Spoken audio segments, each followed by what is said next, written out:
الحمد لله والصلاة والسلام على رسول الله وأشهد أن لا إله إلا الله وحده لا شريك له وأشهد أن محمدا عبده ورسوله صلى الله عليه وسلم أما بعد فأعوذ بالله من الشيطان الرجيم وأما ما ينفع الناس فيمكث في الأرض وقال رسول الله صلى الله عليه وسلم المؤمن القوي خير وأحب إلى الله من المؤمن الضعيف۔ محترم بھائیوں ساتھیوں، رسول اللہ صلی اللہ علیہ وسلم نے ارشاد فرمایا وہ مومن جو قوی ہے اللہ کے ہاں بہتر اور محبوب ہے اس مومن سے جو کمزور ہے۔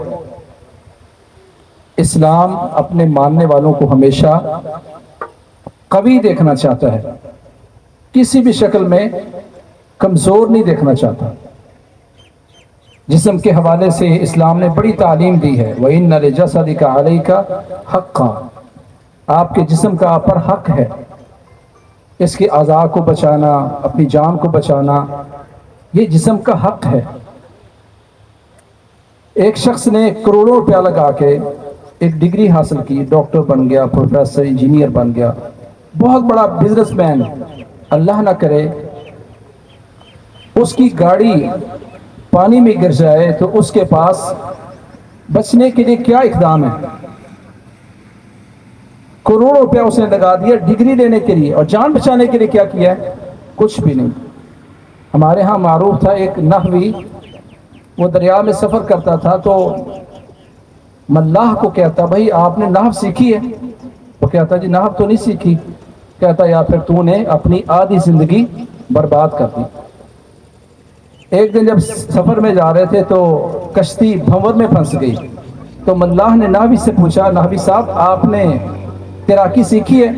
وہ کہتا تیراکی تو نہیں سیکھی۔ اس نے کہا پھر تو نے اپنی ساری زندگی برباد کر دی۔ محترم بھائیوں، یہ آپ نے کبھی سوچا ہے کہ آپ اپنے گھر کے باہر گارڈ کیوں کھڑا کرتے ہیں؟ گارڈ کو آپ ماہانہ تنخواہ دیتے ہیں، کس لیے؟ کہ اللہ نہ کرے کوئی چور آ جائے تو یہ حفاظت کرے۔ عمر بھر میں ایک دفعہ چور آئے، اس نے ایک فائر کر دیا، آپ نے کہا آپ کے پیسے پورے ہو گئے۔ چیزیں ہوتی ہیں سارا سال کام نہیں آتی۔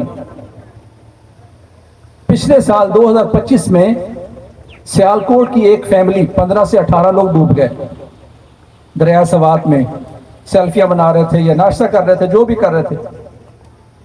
اس پوری فیملی میں 18 لوگوں میں ایک بندہ ایسا نہیں تھا جس کو تیراکی آتی ہو اور باقی 17 کی جان بچا سکے۔ اور باہر لوگ تماشا دیکھ رہے ہیں، ان میں ایک شخص ایسا نہیں ہے جو ان کی مدد کر سکے۔ یہ ہماری انسانیت ہے۔ اسلام ہمیں فطرت کا دین ہے، جانیں بچانے پر کھڑا کرتا ہے۔ ایک بندہ بھی نہیں ہے جو جان بچا سکے۔ اور اگر آپ کو یاد ہو تو جلال پور میں بھی ایک کشتی ڈوبی تھی۔ بھائی یہاں انشاءاللہ آپ کے سامنے آئیں گے کہ ہمارے نوجوانوں نے الحمدللہ اس کشتی میں جتنے بھی لوگ تھے سبھی کے سبھی اللہ کی توفیق سے بچا لیے۔ یہ خدمت ہے، خدمت بولتی ہے اللہ کے لیے۔ اگر ہم نے اپنی زندگی، ہم بڑے ہو گئے ہیں، ہم نے اپنی زندگیاں سلیقے سے نہیں گزاری تو اپنی نسل کا سوچیں، اپنے بیٹوں کو، اپنی بیٹیوں کو تیراکی سکھائیں تاکہ اپنی زندگی بھی بچائیں۔ اور اگر کوئی مسلم ڈوب رہا ہو، کوئی انسان ڈوب رہا ہو تو آگے بڑھ کے اس کی زندگی بچا سکے۔ وَمَنْ أَحْيَاهَا فَكَأَنَّمَا أَحْيَا النَّاسَ جَمِيعًا، ڈوبتے ہوئے ایک شخص کو آپ نے نکال کر باہر کھڑا کیا تو آپ نے پوری انسانیت کو بچا دیا۔ ہم انسانیت بھی نہیں بچا، ہم تو اپنی جان نہیں بچا پا رہے، انسانیت تو کیا بچانی ہے۔ ہم اللہ سے دعا کرتے ہیں کہ اللہ ہمارے ملک پاکستان کو ہر طرح کی آفت سے محفوظ فرمائے، سیلاب سے بھی محفوظ فرمائے۔